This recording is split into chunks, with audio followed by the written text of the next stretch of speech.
Okay, in this lesson we're going to look at indicators using Bronsted-Lowry theory. So indicators are essentially, well, what are they? We use them in grade 10. They are weak acids or bases which establish an equilibrium between their acid form and their base form. So for example, HIN, that's the weak acid of the indicator, that's its acid form, and we have H to indicate that it's its acid form, and it has color 1. So let's for example say that in acid form it is red. Now in base form, right, its color will be blue. So just the anion without the H attached to it, it changes color and turns blue. So indicators are usually complex organic molecules. We use abbreviations rather than chemical formulas because they're so complex. We just use abbreviations, are generally used, like HBB is the acid form of bromothymol blue, or it's the indicator bromothymol blue. And the relative quantities of the acid form versus the base form determine the color, right?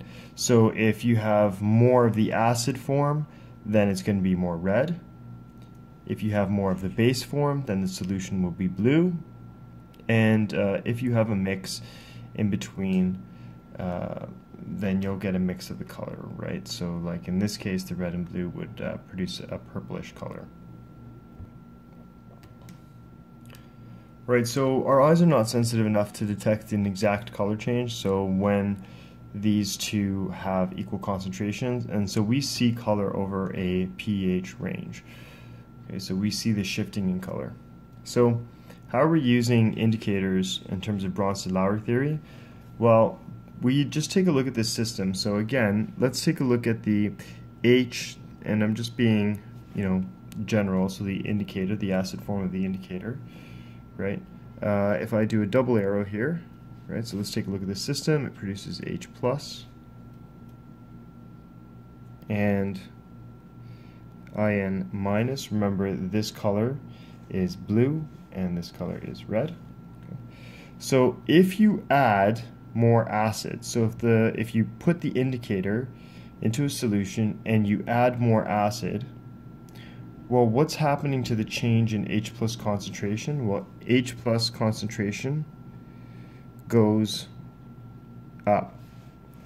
So as a result, this concentration goes up, causing the equilibrium to shift left. Okay. So equilibrium will shift left. And the effect is that you have a greater concentration of HIN,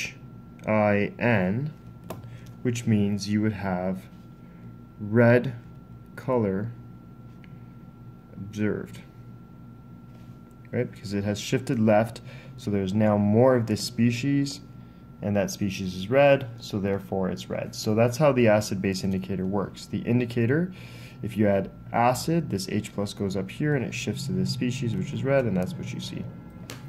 Okay, well, if base is added, well then OH minus will react with the H plus to form water, so therefore your H plus concentration goes down because it's reacting with the base.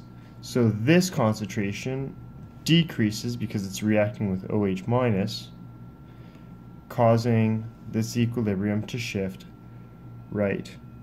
And if the equilibrium shifts right, then you have a greater concentration of IN minus, so you get a blue color observed. Right? There's more of this species now because the equilibrium has shifted right, and so therefore blue color is observed. Okay, so how do we read this indicator chart right here? Well, chlorophenol red, right? If we look at chlorophenol red, the pH range is 5.2 to 6.8, 5.2 and 6.8, and it changes from yellow to red. Well, you may recall that yellow means that the pH is less than or equal to 5.2. Red means the pH is greater than or equal to 6.8. And if you have a mixture, orange, which is a mixture of yellow and red, then you have a pH somewhere in between. It's in transition between these two things, which means that your relative concentration of your two species is somewhat the same, right? Which causes that mixing of the colors. And you get orange, okay? All right. So it's a fairly short lesson. We can actually do an example here together. It says these unknown solutions were labeled and then test them out. They were tested with various indicators and find the pH range. So A, methyl violet is blue. So if we take a look at methyl violet, it means it's blue. That means my pH is greater than or equal to 1.6. I use methyl orange and the color was yellow. Methyl orange, the color was yellow. Okay, so that means my pH is actually greater than or equal to 4.4.